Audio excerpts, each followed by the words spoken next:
রাসূল সাল্লাল্লাহু আলাইহি ওয়াসাল্লাম মসজিদে নববীর এক প্রান্তে দেখলেন আবু হুরায়রা বসে আছেন। চিনেন তো আবু হুরায়রাকে? বিলাইয়ের বাপ। কিসের বাপ? ঘরে ঘরে বিলাই পালবেন। বিলাই পাললে তিনটা লাভ: যে ঘরে বিড়াল পালা হয় জিন ঢুকে না। 2 নাম্বার, যে ঘরে বিড়াল পালা হয় সেই ঘরে কোনো বিষাক্ত প্রাণী ঢুকতে পারে না। সাপ হোক অন্য কোনো প্রাণী হোক, সবার আগে টের পায় কে? বিড়াল। এই সেই পারুক আর না পারুক, যত ছোটই হোক। গোখরা ঢুকছে, গোখরা আপনারা কি বলেন? গোখরাই। আপনি দেখবেন গোখরা ছবল তুলছে, বিলাইও হাত তুলছে, বিলাইও হাত তুলছে। যখনই এমনি করে ঠাস করে থাপ্পড় মারে, ঠিক কিনা? পারুক আর না পারুক। 3 নাম্বার, বিড়াল হলো মানুষের চেয়ে ভদ্র। বিড়াল পেশাব পায়খানা করে কি করে? ঢেকে দেয়। আর আপনারা কি করেন? তার কথা যাবে না, বুঝছেন? এখন টয়লেট হয়েছে, আগে তো আল্লাহর রহমতে কেলকাতার দাদাদের মতো রেল লাইনের 2 পাশে বসে, এখনো রেল লাইনের 2 পাশে লাইন ধরে বসে ওরা। মাথা নিচের দিকে, ওদের সম্পত্তি সব উপরে। তো রাশিয়ার প্রেসিডেন্ট একদিন সকালবেলা বেরিয়েছে, ওখানে এসে দেখে যে কি ব্যাপার, লাইনের 2 পাশে এগুলো কি দেখা যায়। তো ব্রেজনেভ এসে বললো, এরা কারা? বলছে দে আর ডুইং রিলিজিয়াস রিচুয়াল, তারা ধর্মীয় ইবাদত করতেছে।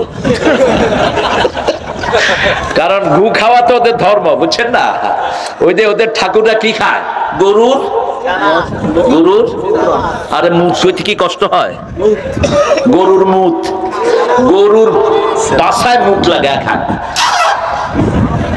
কি নোংরা এরা, চিন্তা করেন। গত সপ্তাহে ইন্টারনেটে আমার এক ছেলে আমাকে খবর দিল, গরু রাস্তায় পায়খানা করছে। সেই গরুর ঘুয়ের ভিতরে ডিম পোষ করে খাচ্ছে এক লোক।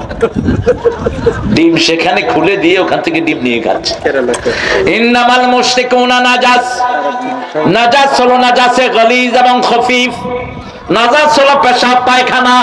শিরক আছে যেখানে নোংরামি আছে, শিরক নাই যেখানে নোংরামি নাই।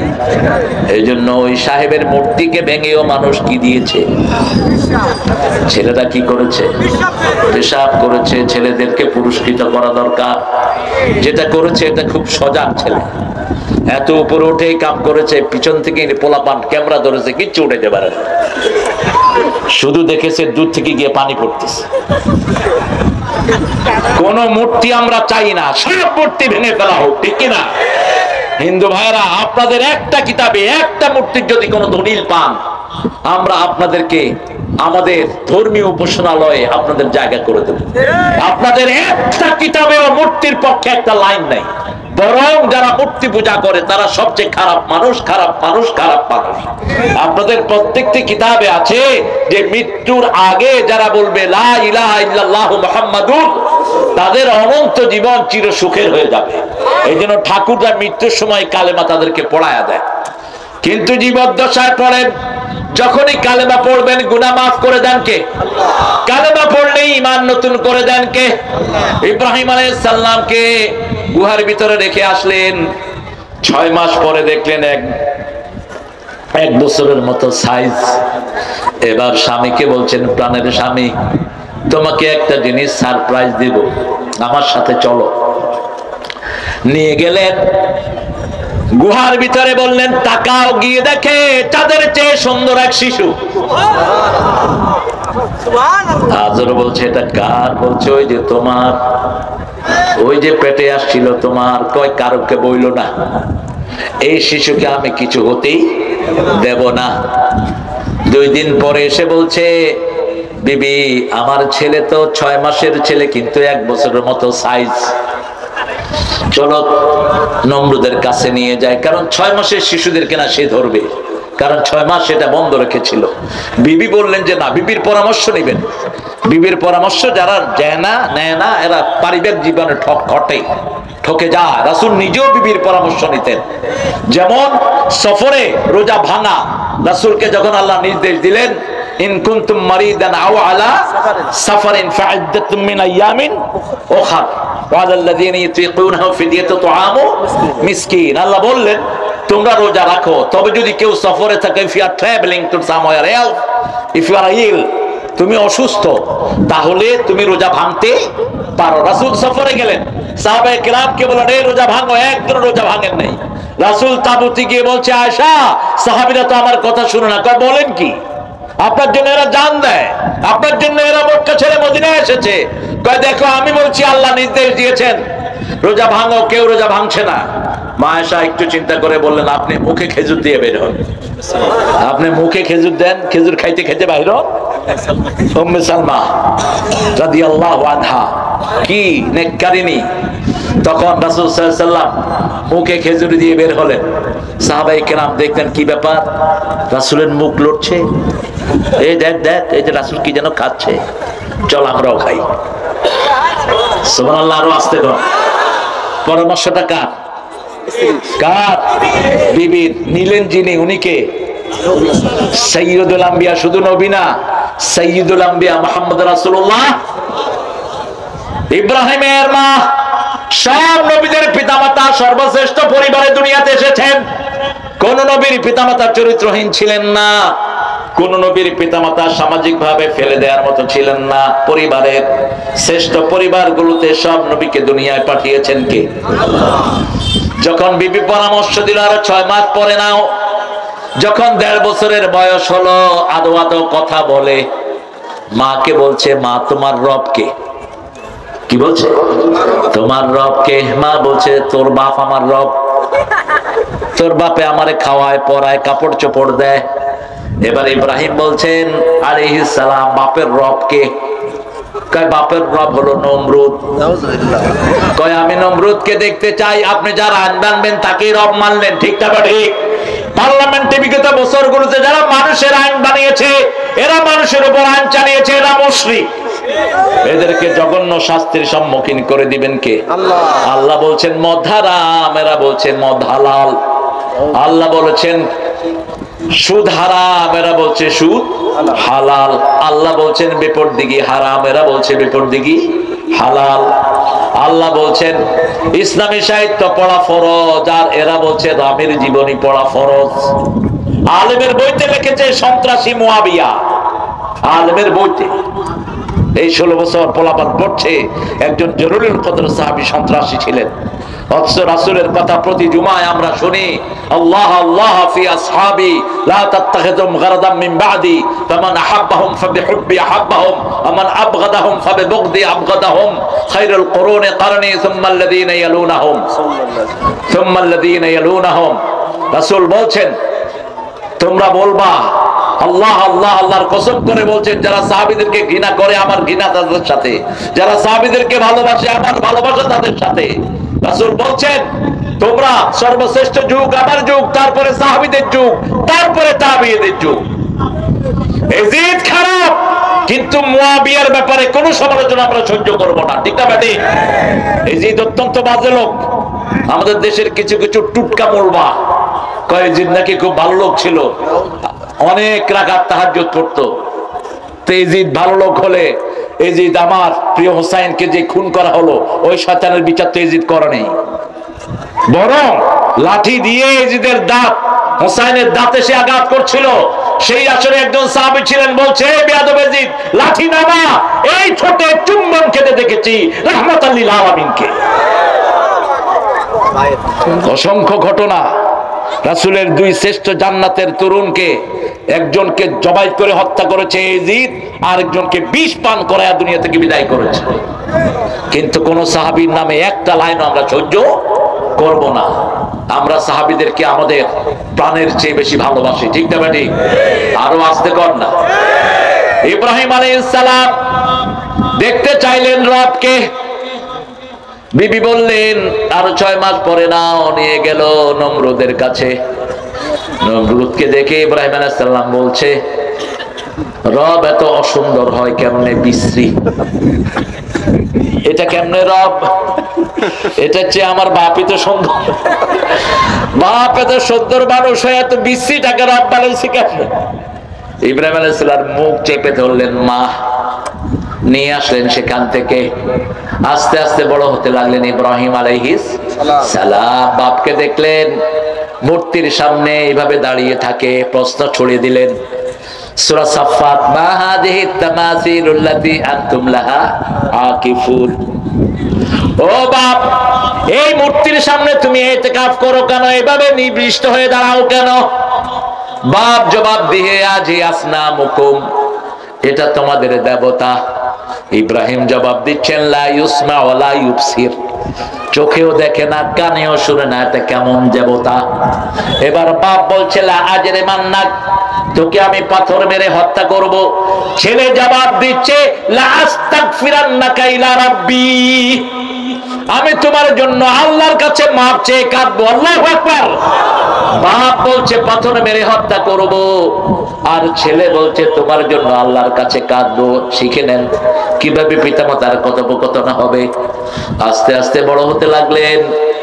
ছেলেকে বলল, বাবা কিছু মূর্তি তুমি বাজারে বিক্রি করে আসো। ইব্রাহিম আলাইহিস সালাম ছোটবেলা থেকেই জ্ঞানী, এত বেশি ধী শক্তি সম্পন্ন মানুষ একজনও ছিলেন না। তিনি একাই ছিলেন উম্মত, একাই নমরুদের বিরুদ্ধে যুদ্ধ করেছেন, একাই সারা পৃথিবীকে কাঁপিয়েছেন, ঠিক না? একা একা বাজারে যাওয়ার পরে মাথা থেকে নামালেন, নামিয়ে চোখে একটার গুতা দিল, আরেকটার পা ভেঙে ফেললো, আরেকটার হাত ভেঙে ফেললো, নিয়ে আসলো বাড়ি। বাপ জিজ্ঞেস করলো, বিক্রি করেছো? বলছে, আব্বা দেবতারা এমন মারামারি লাগছে, দেখেন একটা আরেকটার মাইটা কি করছে। বাপকে বুঝ দিচ্ছেন, দেখেন আইফকান আলিহাতান দুনাল্লাহি তুরিদুন, আপনি ভুয়া ইলাগুলো কেন বানিয়ে নিয়েছেন? সবাই মেলায় গেল, তিনি কি করলেন? মেলায় যায়নি, সবগুলোর সামনে দেখে যে খাওয়া। এখনো মূর্তির সামনে খাওয়া দেয় কিনা? কথা কয় না কেন? দেয়। কে খায়? হ্যাঁ, আরে না, ওই যে ঠাকুরা বসে থাকে ওইটা খায়। আপনারা খাইছেন? কেউ খাবেন, চেষ্টা করবেন। ছোট বাচ্চারা খাও। আমি ছোট থাকতে একবার খাইছিলাম, 7-8 বছর বয়স। মূর্তির সামনে দেয় তো ভালোগুলো, দেবতাকে খাওয়াবে তো। আমি আরেকজন আমার এলাকার, সে এমপি হয়েছে পরে, তো যাওয়ার সময় প্রাইমারিতে পড়ি, বললাম যে এই খাওয়া আছে যেখানে আমরা আছি, বাস গোল আলু, ওই যে রসগোল্লা, কলা টলা খাইলাম। খাওয়ার পরে কথা মনে পড়লো, মা বলেছিলেন কারো খাওয়া না বলে খেতে নাই। ধর্মীয় টিচারকে গিয়ে জিজ্ঞেস করলাম, হুজুর মূর্তির সামনে কলা, লাড়ু, রসগোল্লা পাইছি, খাইছি, এটা কেমন হলো? কয় তোর বয়স কত? বললাম আমার 8, এর 7। কয় আরো 7 বছর খাইছি। 7 বছর খাইছি মানে? কয় বালেগ হওয়া পর্যন্ত কোনো হিসাব? কোনো হিসাব? ইসলাম কত সুন্দর, আলহামদুলিল্লাহ বলবেন না? আর আমাদের হিন্দু ভাইরা দেখবেন, ওদের কারো ছেলে যদি মুসলমানদের ঘরে আসে, কি করে? আগুন দিয়ে ঘুরায়, আগুন ঘুরায়, জিভে একটু গোবর লাগায় দেয় পবিত্র করার জন্য। একটু কি নিয়ম তাদের! আমরা কখনো অপবিত্র হই না, ঠিক না ঠিক? মুসলমান কখনো অপবিত্র হয় না, আর মুশরিকরা কখনো পবিত্র হয় না। এটা হলো মূলনীতি, জেনে রাখবেন। আপনার কাপড় ময়লা, নোংরা, কাপড়ে ভালো কিছুই নাই, আপনি ওই কাপড় পরেই পড়েন নামাজ। অন্য কোন কাপড় হাতের পাতে পাচ্ছেন না, কি করবেন এখন? কি করবেন? উলঙ্গ হবেন? না, উলঙ্গ হবেন না, অন্তত ফরজটা আদায় করে নেন। ইসলাম বড় সহজ, অনেক সহজ যদি জানেন। সাইয়েদনা ইব্রাহিম আলাইহিস সালাম মূর্তিগুলো এক এক করে ভাঙলেন। প্রথম বলেন, আলা তাকুলুন, খা, এগুলো খা। ফামা লাকুম লা তানতিকুন, আরে খা, শোনা, কথাও দেখি কস না, খা অথবা কথা বল। ফাদারবা দরবা বিল ইয়ামিন, ডান হাতে মারলেন। কোন হাতে? আল্লাহ ডান হাতে পছন্দ করেন, এই জন্য ডান হাতের কথাই বেশি বলেন। ওমা তিলকা বিয়ামিনিকা ইয়া মূসা, হে মূসা তোমার ডান হাতে কি? লাঠি কিছু ডান হাতে থাকে? ডান হাতে আসার পর আল্লাহ প্রশ্ন করলেন, সব আসলো। ইব্রাহিম আলাইহিস সালামকে বলল, মেলায় চলো। ফানাজারা নাজরাতান ফিন নুজুম ক্বালা ইন্নানি সাকিম, আকাশের দিকে তিনি তাকালেন, তাকিয়ে বললেন আমি অসুস্থ। তিনি মেলায় গেলেন না। ওখানে ঢুকে এটা ভেঙে বড়টার ঘাড়ে কুঠার উঠিয়ে রাখলেন। সবাই আসলো, মান ফাআলা হাযা বিআলিহাতিনা ইয়া ইব্রাহিম, হে ইব্রাহিম আমাদের এই দেবতাগুলোর সাথে এই কাজ কে করেছে? ইব্রাহিম আলাইহিস সালাম বলেন, বাল ফাআলা কাবীরুহু, নিজের দিকে ইশারা করেছেন, কিন্তু ওই বেকুবেরা বুঝছে ওই বড়টা বোধহয় মারছে। বলছে হাউলা লা তানতিকুন, এরা তো কথা বলতে পারে না। এবার ইব্রাহিম আলাইহিস সালাম বলছেন যে কথা বলতে পারে না, ভালো করতে পারে না, খারাপ করতে পারে না, এটার পূজা কেন করো? কেন এটার পূজা করো? সাথে সাথে নমরুদ উত্তরে দিচ্ছে, হাররিকু আলিহাতাকুম হাররিকুহু ওয়ানসুরু আলিহাতাকুম, হাররিকু, ইব্রাহিমকে পুড়ে ফেলো। ইব্রাহিম আলাইহিস সালামের পক্ষে কথা বলার কেউ নাই, তার বাপও নাই, ঠিক না ঠিক? পোড়ার সিদ্ধান্ত হয়ে গেল। কখন মানুষকে পুড়ে ফেলতে চায়? যখন তার কেউ থাকে না। যেমন আমাদের নেতাদের বিরুদ্ধে যা খুশি তারা আইন গ্রহণ করেছে, কেউ ছিল না।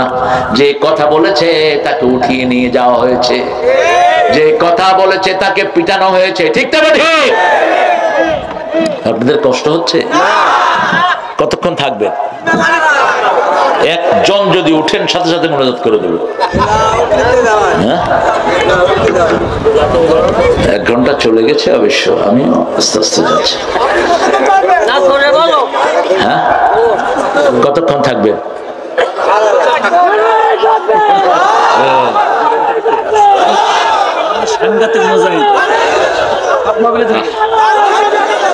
আল্লাহ আমার বাবাদের হায়াত দারাজ করো, আরো জোরে বানাবেন। এরকম মুজাহিদ দরকার। তোমরা যুবক হয়ে তো তোমাদের রক্ত ঠান্ডা হয়ে গেছে, একটু জোরে বলো তো আল্লাহু আকবার। হইছে? আপনি নিজেই তো দেন না।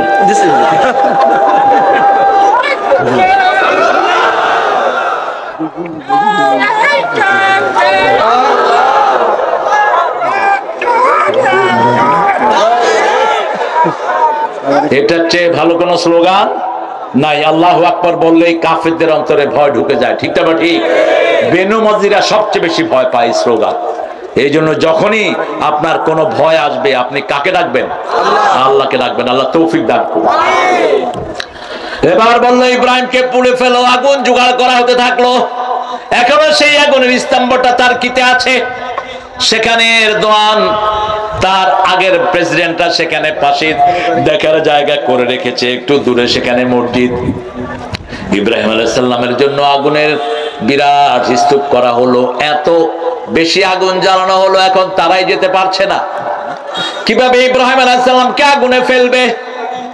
এত ভারী ইব্রাহিম আলাইহিস সালাম, কারণ প্রত্যেক নবীর সাথে হাজার হাজার ফেরেশতা রেখে দেন কে? আল্লাহ। যেমন একজন সাধারণ মানুষের সাথে 5 জন ফেরেশতা থাকে। কয়জন? 5 জন। প্রথম হলো নিঃশ্বাসের দায়িত্বে যেই ফেরেশতা, 2 নম্বর হলো 2 ঘাড়ে 2 জন থাকে কেরামান কাতিবিন, 3 নম্বর তার কোথায় পা ফেলবে সেটা ব্যবস্থা করে দেয় এক ফেরেশতা, 4 নম্বর তার খাওয়ার দাওয়াতে থাকে এক ফেরেশতা, 5 নম্বর তার শ্বাস প্রশ্বাসের ব্যবস্থা করে দেয় এক ফেরেশতা। কিন্তু একজন নবীর সাথে অজস্র ফেরেশতা থাকে।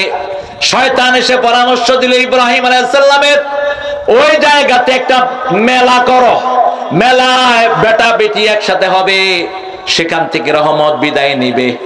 কোন দলের মধ্যে যদি বেটা বেটি পাশাপাশি থাকে, মধ্যখানে তৃতীয়টা থাকে কি? রাসূল বলছেন, কোন ছেলে যদি কোন মেয়ের হাতে এইভাবে হাত দিয়ে হাঁটে, ওই ছেলের মাথায় তার কাটা দিয়ে পেরাক মারলে যেরকম ক্ষতি হয়, এরকম তার ঈমান নষ্ট হয়ে যায়। কারো মাথায় যদি তার কাটা মারেন, তার কাটা বলে তো পেরেক, এই পেরেক যদি কারো মাথায় মারে ও বাঁচবে তো না, তার ঈমানের এরকম ক্ষতি হয়।